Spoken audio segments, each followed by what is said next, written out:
Hey guys, welcome back to the channel and welcome back to the Ascade. Yeah, I bought another one.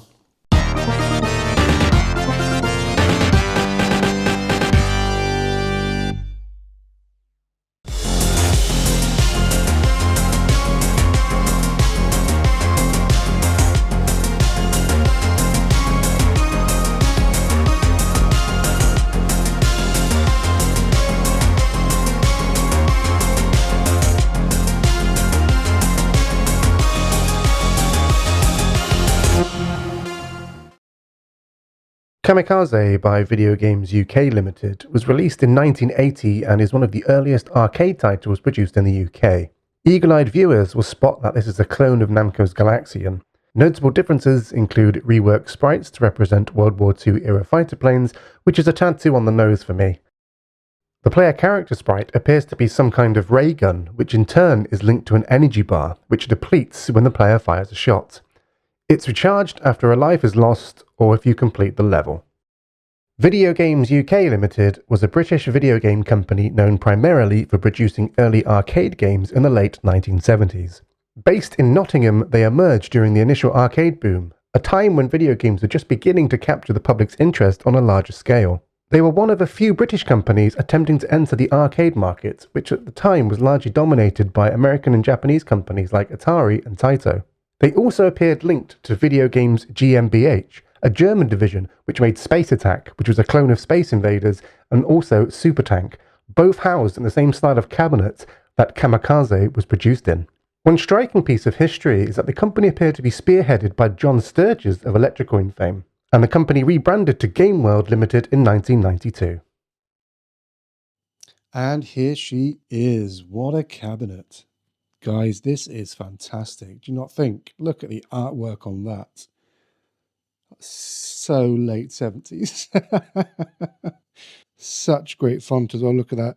Really cool font. Very, very sci-fi. Very, very awesome. So yeah, this cab is in relatively good condition for its age. There's no visible rot anywhere. The only thing that has come away is the coin door. That was working fine. I say working fine, sorry, that was fitted fine. I moved it, it fell over, I pulled it, and the screws came away with it. So the screws are very, very rusty, so it probably just needs some new screws. But yeah, I'm really, really impressed. There's a bit of pitting on here, but this can be polished out, which is good. T-molding is very, very good for its age. Very plasticky, which is good. No messing around with any rotten rubber, which is fantastic. I'm really pleased with the cab. Whoever had this cab definitely looked after it. I got it from a guy in Bolton who had it in his garage, and it was in a garage. I mean, it's just really, really nice. I'm really, really pleased with it. The really cool thing I like about this, though, is the convenience to get to all the parts. There's a drawer that just slides out. It's great. Fantastic stuff. Really easy to get into. So yeah, this would have been fantastic for an operator. Just lean in, change your board, switch the power supply off. Fantastic. Yes, it's dirty. I know. I'm sorry. The board is with me. I do have the board. It's currently on the kitchen table being cleaned. So you'll see some footage of that shortly. The board is being cleaned and prepped, ready to go in. I will get a vacuum to this and clean it all out because it is absolutely gross in here. And there appears to be evidence of some mice at some point, which is a bit of a shame. So hopefully they haven't chewed through any wires. I've had a look at the wiring, and the wiring looks intact. And they seem to have nested at the bottom of the cabinet, which has no wiring at all, where the coin door was. Sorry, where the coin drawer is. I don't know why I keep saying coin door. The coin door is nowhere near that. So we'll go have a look at the back of the cabinet shortly. But yeah, look, the connector's in good condition. Barely looks used. So I don't know if this was replaced at some point in its lifetime, but it's really, really clean for a nearly 45-year-old cabinet. I'm very, very impressed. So we'll go take a look at the back now, and we can see the condition of the monitor. Okay, so here we are in the back of the machine. Monitor chassis is a bit dirty. That's going to need to clean before I power it on. I am going to give this a very good clean with some nice glass cleaner. Look at it, it's covered in dust. It needs a good clean.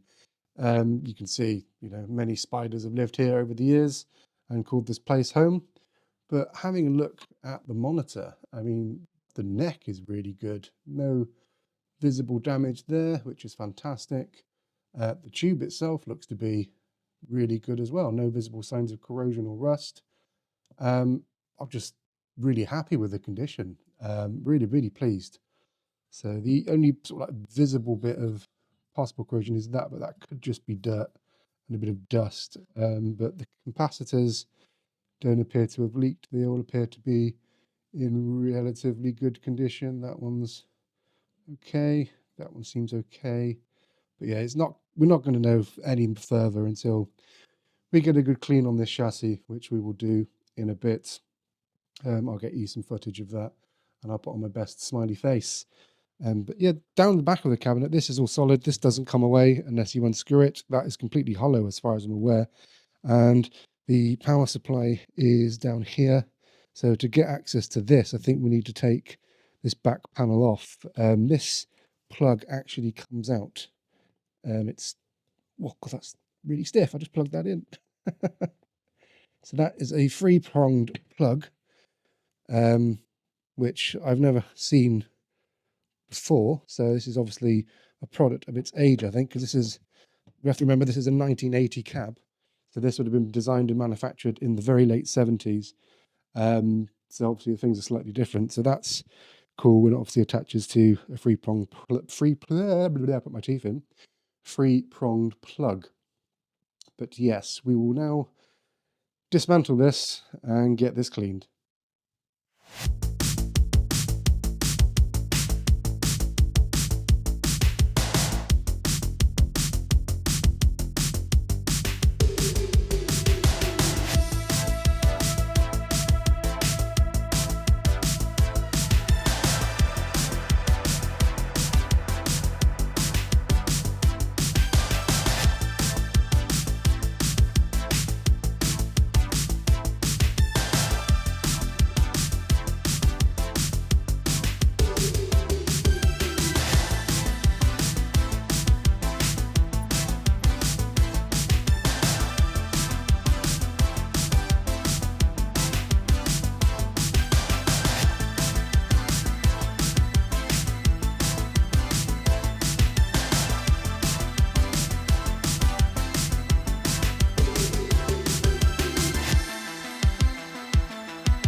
Okay, so here we are with the monitor chassis. As you can see, it's absolutely caked in dirt, probably decades of other people's skin, dirt and dust.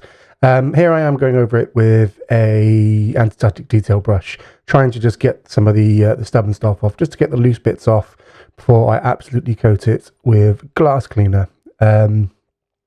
Quick check of the board, everything seemed to be very stable. There was no corrosion that I could see, which was very, very good, because I was kind of worried that the monitor chassis would be covered in corrosion, the capacitors would be leaking, and I'd basically have to completely change the chassis. Moving on, you can see I'm absolutely giving it a massive coat of glass cleaner. Glass cleaner works really well for moving dirt on electronics boards, which is really good for this sort of stuff. So yeah, give it a nice coat and then move some of the dirt away. But again, as I said, the inspection of the chassis looks good. Nothing seems to have leaked on the board. There's no corrosion. So we could be onto a winner for testing this all.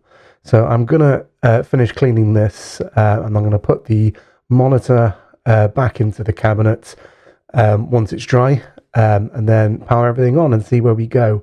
After I've given it a clean of glass cleaner, I'm going to cover it with some isopropyl alcohol just to get rid of the residue of the glass cleaner and just to make it nice and shiny. Okay, let's put this chassis back into the cabinet and let's power on. Hey Google, turn on Kamikaze.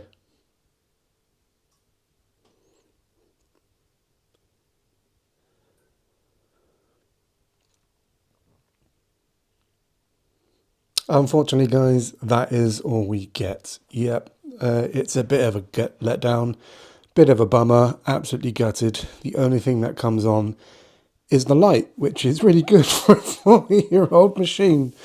Well, nearly 50-year-old machine. No, it is 40. No, tell a lie, it's 40. Yeah, absolutely gutted. There is literally nothing coming from the monitor. The monitor's all plugged in. I can't hear any buzzing. It sounds completely dead. So hopefully it's just the chassis. Yeah, I'm really disappointed, unfortunately. But we've got a lovely, beautiful light that works in the marquee.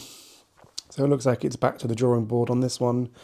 Not sure how we're going to proceed at this time. Maybe I'll take it to Holly at the Arcade Archive and stitch her up massively with it. But I'll take another look and see if we can get things going. But yeah, fortunately, guys, it's a big fat thumbs down for this one. Well, unfortunately, that's a bit of a bummer, isn't it? It wasn't the result I was looking for. I'm really, really gutted.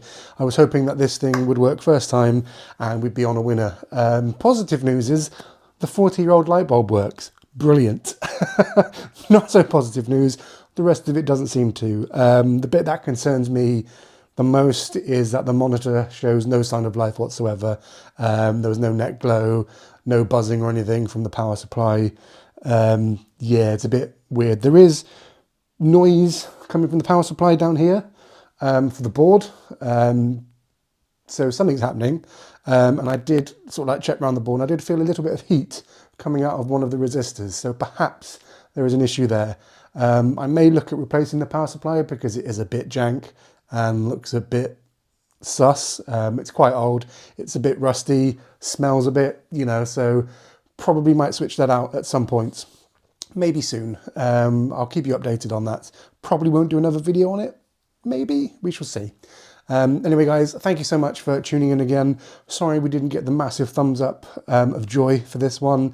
But if you do want to keep in touch with how things are going, keep subscribed to the channel. Please give this video a like so the old YouTube algorithm can pick it up and make me really, really happy. But guys, until then, thanks for sticking around. Have a good one. Take care. All the best. Bye-bye.